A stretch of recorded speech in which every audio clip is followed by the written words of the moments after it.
and speeded hotfoot in his British fire engine from the 1950s and 60s. Simon, good morning to you. Good morning. Oh, and it's a little booklet, and you brought it in, look. I've got a picture on the front of the Cardiff City Fire Service engine. That's lovely. Was that taken in Cardiff? It was indeed, a fire. Yes. A fire? Back in the 1960s. Really? By a good friend of mine, John Hughes. It's rather nice, that, isn't it? Firing, you collect them as well as sort of write about them. For my sins, I've got far too many. How many? In excess of 30. What do you want with 30 fire I don't really know. I asked myself that question many times. Yeah? What got you started on collecting them? I started, well, I was in the fire service for a very short time in the early 60s. I then produced a book about the fire brigades of Hampshire, Dorset and the Isle of Wight, a pocket-sized book, and that was followed by one on Wiltshire, Gloucester, Somerset and Avon. While I was actually in Gloucestershire, I came across a Ford fire engine which had come out of service, and I decided it was worth saving, and that was the first of the collection. And in fact, there's a photograph of it in the book when it was brand new. So, when you put 30 fire engines scattered over sort of various buildings and yards throughout the area. Yeah. And some of them are restored. Others are in the awaiting restoration category. Yeah. The six figures on a Saturday night. So I think it will one day. Hopefully, we'll have enough resources to be able to restore them all back to their former glory. Yeah. And all going with bells and sirens and all the other bits and pieces. A lot of them have got bells on, and then the bells were sort of phased out in the 60s, and two-tone horns and sirens, etc. So are they different? Because fire services, of course, we've got the Hampshire, we've got a Dorset fire service, we've got Surrey, and we've got Sussex. Each of them, do they all get the same fire engine? They vary. They vary. Not so much nowadays. I think there's a lot of standardisation nowadays. Yeah. But back in the 50s, 60s is when the book was about. They had all sorts of different weird and wonderful bodies on them, and the standard chassis were both Bedford, Ford, Dennis, Comet. Right. But I'm afraid a lot of those makes no longer make fire engines. They don't do fire engines anymore. Continental now. Is it? Yes, Volvo, Scania, Mercedes. We buy them all from them. Still got the Dennises though. But presumably what we do is we get them then and just sort of, what they give us is a shell, and you can turn it into whatever you like. Yes, that's right. You've normally got your chassis and the cab, and then the bodybuilder. For instance, H.E.B. Angus, who are no longer with us, who were originally based at Totton. Right. And they were building fire engines for about 40 years. Right. They put the bodywork on, and then different brigades decide what they want, what sort of specs they want them to be built to, and then they take it from there. Right. Now this is your second book, presumably on fire engines. Was the first one on the? I've done a small.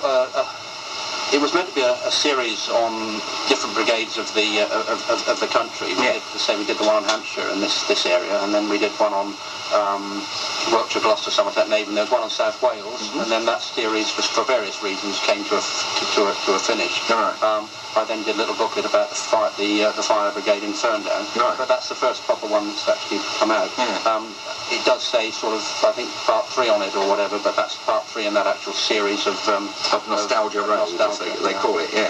So you've got this one then, you've got the British fire engines of the 50s and 60s. Were they a fairly sort of classic period then, the 50s and 60s? It was a very interesting period, yes. I mean, from immediately after the war, you had the wartime vehicles which were getting a little bit past their prime. Certainly finances were tight at the beginning of the 50s, but once money became available, then fire brigades started building in earnest to replace the wartime and pre-war vehicles. And in fact, into the 60s, there were still open fire engines going around in some brigades. Yeah. It wasn't until mid-60s that the last of those were phased out. No. So, but certainly through the 50s and 60s, there were a lot of interesting bodybuilders building fire engines on chassis for local authority, airport, defence, all sorts, and they're all covered in that book. In the book, right. And as you say, all very different because they were made by individual companies all over the country. Yes. And another local name, or Hampshire name, is Thornycroft. Yeah. And Thornycroft were building a lot of fire engines for airport use. They didn't build very many for local authority use, but certainly, and they are still, even now, a lot of Thornycrofts are still in use in the airports around the country. Presumably as well, during the 60s as well, technology starts to change, and we kind of tend to think of fire engines being just a thing full of water with a hose pipe on it and a ladder, and that's all they needed. But then the fire services started to look at things as saying, let's have individual ladders, let's have individual, things. Yes, I mean, certainly, one thing which was noticeable back in the early 50s through to the 60s were the big wheeled escapes that you used to find on the back of fire engines. Well, they're a thing of the past now, obviously. The last of those are phased out was probably about 10, 15 years ago. But back in the 50s and 60s, a lot of fire engines, especially those in Southampton, would have carried the big 50-foot wheeled escapes. Turntable ladder vehicles were pretty common and still are, but they've been sort of superseded by the hydraulic platforms. In fact, if you look around your fire brigades now, you'll find that most, including Hampshire, use aerial ladder, what they call an aerial ladder platform or a hydraulic platform. Yeah. And the turntable ladders, although there are still a few around, and Hampshire have got a couple, they're not so common like they were back in that period. Yes, technology certainly has sort of improved beyond measure to what the fire engines were like in those early 50s and 60s.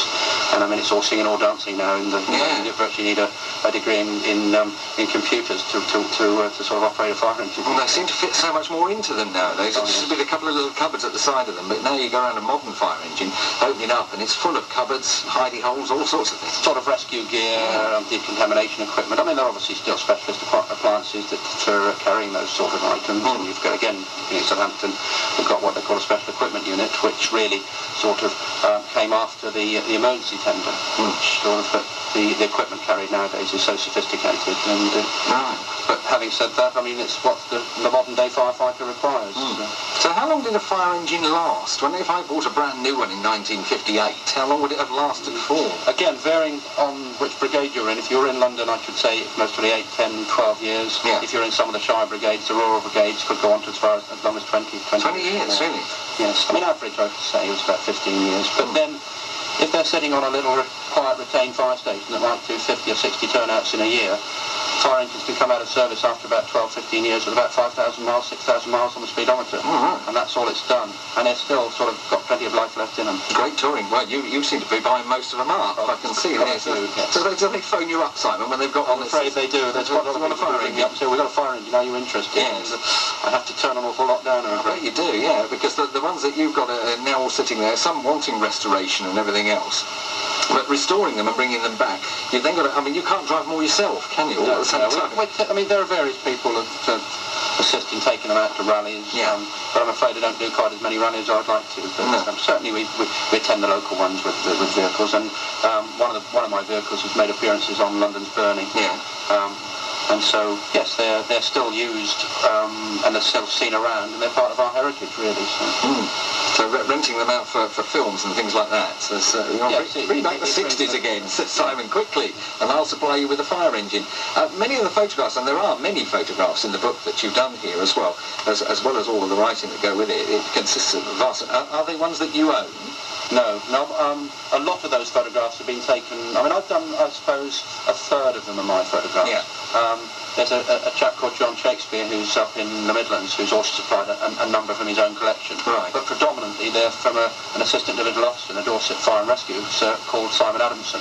And he's produced a lot of photographs for me. And in fact, it was interesting because when he used to go out taking pictures in the 60s, he would just get the films developed, and that was as far as it went. So in fact, 90% of the pictures that he provided me with, he'd never seen in print before. So I printed them off in the darkroom, and he was surprised with some of the results of what he'd actually taken.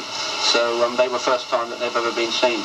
So fairly comprehensive stuff. So you've done the 50s and 60s, you can do the 70s and 80s. I would like to think that would be down the line. There are other things in the pipeline, but that will certainly happen. 50s, 60s, 70s, 80s, 90s, and then bring us right up to date. I can see that. So there you are. And the ones that you've got now, if I come along to you and you've got a fire engine for sale, how much would you flog them to? That is a very difficult question to answer, quite honestly. Is it? I mean, it can vary. I was at an auction on Saturday, and there were fire engines being sold for anything from £700 to £8,000, £9,000, £10,000 fully restored. Fully restored. But I can't use it for anything else other than a fire engine. That's the trouble, isn't it? If you could think of another use for it, we'd be all right. Well, Simon, thank you very much for joining us. British Fire Engines of the 50s and 60s by Simon Rowley.